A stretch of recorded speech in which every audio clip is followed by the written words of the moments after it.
Finally.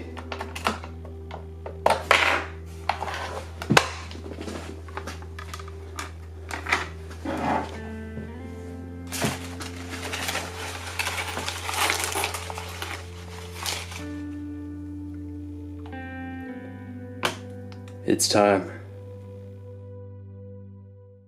Alright guys, welcome to the new series Packed with Protein. Just to give you a little gist of what we're going to go throughout in this series, it's going to be weekly. We're going to find different protein bars and try them. Give them a scale from 1 to 100. They could go under, they could go over.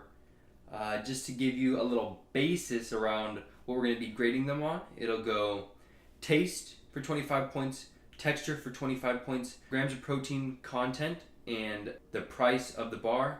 And then I'm going to put those into a little equation. It's going to give us the averages of those two. And hopefully it'll give us somewhere in between the range of 1 to 100.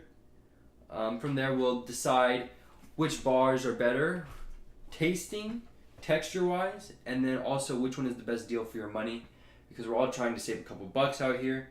Along with that, there's a few extra things. I'll add in some extra points here and there, take away some extra points if I think a bar deserves it or does not. Hopefully we accumulate enough protein bars by the end of the month where we could do a protein bar of the month, like a little award ceremony. And then from there, this is further down the road, but a protein bar of the year, and maybe a protein bar of the decade, who knows. But without any further ado, the bar today is going to be the Quest bar. So I was doing some research online, which ones I should get, which one should be the start. And apparently, to everyone online, this is the best protein bar to ever exist. The flavor I got today was cookie dough. Boom, pretty nice. Let's crack this bad boy open. We'll get into the taste, texture, protein content, and the price. So to start, this is what we got. If I could say my first impression, I would have to say that this bad boy looks pretty fucking ugly. There we go. Quest bar. It looks like a Nutri-Grain bar. Nothing special. Maybe just a chunk of cookie dough. Alright. So, first we'll give it a little sniff. Smells like nothing. Maybe a little bit of a flowery smell. And I guess we'll give it a try. So, sorry if you can hear my chewing.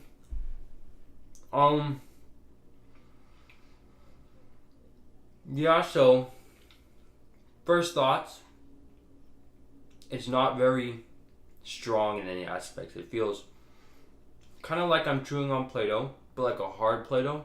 It kind of tastes like underdone coffee, if that makes sense. So not very reminiscent of cookie dough. Not very sweet either. The sweet kind of tastes like a very fake sweetness. I'm not a big fan of that. It kind of leaves a little sour taste in your mouth. I'll go back at it again.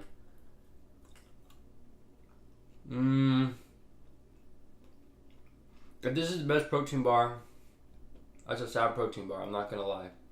Texture, not that bad. Like, at first it's fine, and then it gets like a really weird Play-Doh, like crunch, like I can't even explain it, like a granulated Play-Doh. It's not bad. I like a nice chewy texture. This one kind of goes from a hard chew to like a crumbly. I'm thinking around like a 15, maybe an 18. Oh, that's a little high. I'd probably go 14 or 15.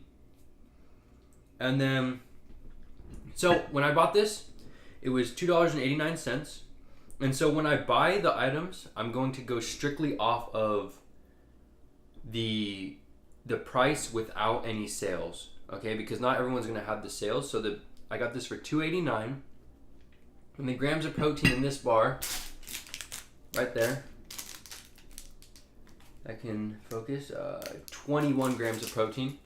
So a fair amount, except when you stick it into the equation that I have, it actually gives you a score of protein per price of 14.5. So The way that I have it done is I take the grams of the protein and I divide it by the price of the bar, and then I multiply it by 2 because it's two different categories. So that gives us a price of 14.5, which is not that good if it's going to be somewhere around 50. And this is where scores can go extremely high. For example, if you have a bar that has 30 grams of protein and only costs $2, that's going to be a pretty high score of protein per price compared to this bar. And then I was looking around at it, and it just didn't.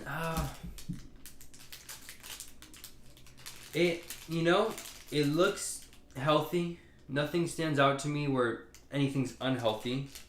The packaging, it's whatever. I wouldn't add any extra packaging for it. I mean, look at it. It's like I could make this in Photoshop in like 10 minutes, right? Just take a picture of some cookie dough, even though it doesn't even taste like cookie dough. I mean, come on. It looks like a brick, so no extra points there. Smell. Smells like a chalkboard. I mean, overall, like, I could eat these, but it's not like, it doesn't stand out. This would be like the typical, normal, everyday, boring ass protein bar. Maybe I just got the wrong flavor. Maybe there's better flavors out there, but as far as I'm concerned, I'm going to try and stick around with the theme of cookie-ish, because almost every protein bar has like some type of cookies and cream, cookie dough, cookie brownie, some shit like that. So I wasn't really thinking about adding any extras, except one thing I would like to add is, if you check out the calories, we got, if you check out the calories, it has 200 calories right there. Sorry for my ugly fingers. And that's in the sweet spot. So the sweet spot is pretty much, you want your bars to be within 150 and 250 calories. Because if it's any less, it's going to be, is it even a bar? It's like eating one of those little chewy bars. Okay? And then if it's any more, it's like, damn, this is a 6-course meal. I can't eat this shit. It's too much. So if it's in the sweet spot, I like to leave the score the same. If it's out of the sweet spot, so less than 150, higher than 250, we're going to take away 10 points. So luckily this one's in 200, so it's in the sweet spot. The smell is fine. Like I said, natural ingredients. I mean, they have good ingredients. Nothing bad stands out to me. Packaging and design, it's whatever. Not unhealthy. After eating this bad boy a little bit more, really putting some thought into what I think about the bar, I've come to the conclusion that anything with a taste that's less than about 10, that's bad. Like, that's a straight up bad bar. This one's not bad, it's just not good. So I'm gonna have to give it a score of 13. I've decided on texture, it's gonna be a 17 because I actually quite like the initial chewiness, this little chewy guy. However, once your saliva hits it, it gets pretty crumbly and it kind of just doesn't sit well in the mouth.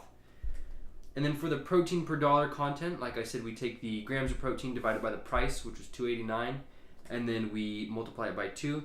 It gives us 14.5, which compared to most other bars that I have is not too good.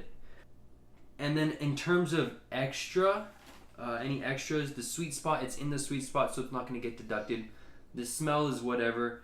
The ingredients are whatever. Nothing that stands out to me. Packaging and design, it's nice. You know what? We'll throw in one extra point. So right now we're at 45.5 points out of 100. Or I wouldn't even say out of 100, but we're at 45.5 points. And then there's nothing unhealthy in this, so it's not going to get docked any. And that about wraps up this bar. Quest bar. 45.5 points. Starting off a basis, starting off semi-strong. I'd say actually we're starting off quite average for the bars. Thank you guys for joining me. Hopefully I will be back next week, and hopefully we will keep this up continuing, and we will find the best protein bar out there. Thank you guys for joining me. My name is Benny, and I'll see you guys next week.